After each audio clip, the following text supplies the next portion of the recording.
பட்டிருக்கு அப்படின்னு கேட்டுட்டு இருக்காங்க. விக்கெட் கொடுத்தாச்சு. முக்கியமான விக்கெட் லூஸ் பண்ண மெத்தது பவர் காய்.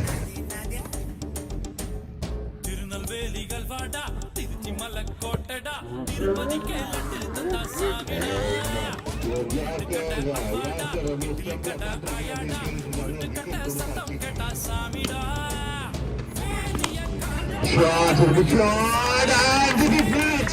இந்த கேப்ல மேட்ச் தாராளமா சொல்லலாம். 0 விக்கெட், அருமையான ஒரு விக்கெட். எந்த ஃபீல்டர் வந்து இவ்வளோ வந்து கஷ்டப்பட்டு எடுக்க முடியுமா? கட்டாயம் இல்லை.